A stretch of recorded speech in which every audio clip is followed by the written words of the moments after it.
17ஆம் தேதி நடந்த நீட் தேர்வுல வந்து தமிழகத்துக்கு இதே வந்து நடந்தது. இதுல வந்து தூத்துக்குடியில் தொடர்புடி நிறைய நடந்திருக்கு. அதனால மாணவர்கள் வந்து ரொம்ப பாதிப்படைஞ்சிருக்காங்க. வேற முற்றிலுமா மாறுபட்ட கொஸ்டின் இருந்திருக்கு. கடந்த திங்கட்கிழமை கூட அலுவலகத்தில் கம்ப்ளைண்ட் கொடுத்துருக்காங்க.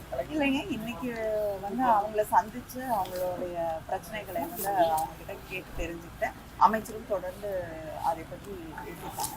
இன்னைக்கு முதலமைச்சர் அலுவலகத்திலும் இங்கே நடந்த குழப்படிகள் பற்றி எடுத்து சொல்லியிருக்கோம். ஆனால் பொதுவாகவே வந்து நீட் தேர்வுகள் ரத்து செய்யப்பட வேண்டும் என்பதுதான் திராவிட முன்னேற்ற கழகத்தின் கொள்கையாக இருக்கு. ஒவ்வொரு பிரச்சனையும் தனித்தனியாக நம்ம எடுத்துட்டு சரி செய்வதை விட முற்றிலுமாக நீட் தேர்வுகள் நிறுத்தப்பட வேண்டும் அப்படிங்கிறது தான் நம்மளுடைய கொள்கை. ஆனால் அதுக்கான முயற்சிகளை முதலமைச்சர் அவர்கள் செய்து கொண்டிருக்கிறார்கள். ஆனால் இங்கே நடந்திருக்கக்கூடிய பிரச்சனைக்கு நிச்சயமாக ஏதாவது ஒரு வழியிலே அங்கே பாதிக்கப்பட்ட மாணவர்களுக்கும் பெற்றவர்களுக்கும் நியாயம் கிடைப்பதற்கு வழிவகை செய்யும். அந்த மகளிர் உரிமை தொகை வந்து நம்ம அந்த எலெக்ஷன் கோட் ஆஃப் கான்டக்ட் முடிஞ்ச பிறகு விடுபட்டவங்களுக்கு எல்லாம் கொடுக்கப்படும் சொல்லியிருக்காங்க. அதுக்கு ஏதாவது நடவடிக்கை இல்லைங்க, பண்ணிட்டு இருக்காங்க. இனிமேலதான் அந்த வேலைகளை ஆரம்பிக்க வேண்டும். மறுபடியும் பரிசீலனை செய்து நிச்சயமாக வருவதற்கான வாய்ப்பு. நமக்கு 5700 கோடி தான் கொடுத்துருக்காங்க. மற்ற ஸ்டேட்டுக்கெல்லாம் அதிகமாக கொடுத்துருக்காங்க. அதை பற்றி நிச்சயமா வந்து பாராளுமன்றத்திலே இதை பற்றி குரல் எழுப்புவோம். அங்கே இருக்கக்கூடிய அமைச்சர்களிடமும் பிரதமரிடமும் இதற்கான கோரிக்கை தொடர்ந்து வந்து தமிழ்நாடு வஞ்சிக்கப்படுகிறது.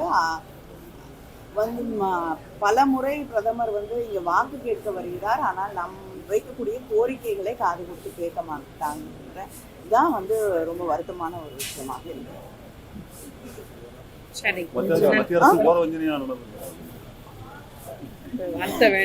இல்ல, நான் இதுக்கு வேற என்ன நான் சொல்ல முடியும்? ஒரு மாநிலத்துக்கு அவங்களுக்கு அவங்க ஆட்சியில இருக்கக்கூடிய மாநிலங்களுக்கு மற்ற மாநிலங்களுக்கு அதிகமாக நிதி தரப்படுகிறது. ஜிஎஸ்டியில நமக்கு வரக்கூடிய நிலுவைத் தொகை, அது மட்டும் இல்லாம வெள்ள நிவாரணம் அப்படின்னு வரும்பொழுதும் மற்ற மாநிலங்களுக்கு உடனடியாக நிவாரணத் தொகையோ அவங்களுக்கு வர வேண்டிய நிலுவைத் தொகைகளோ விரைவிலே தரப்படுகிறது.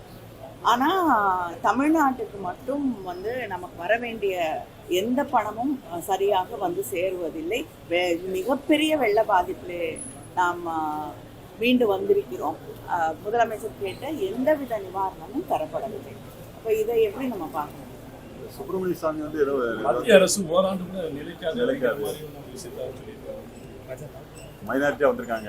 சரி, முதல் முறையா ஏதோ ஒரு நல்ல சொல்லியிருக்காரு. அவரோட ஆசை நான் ஒன்று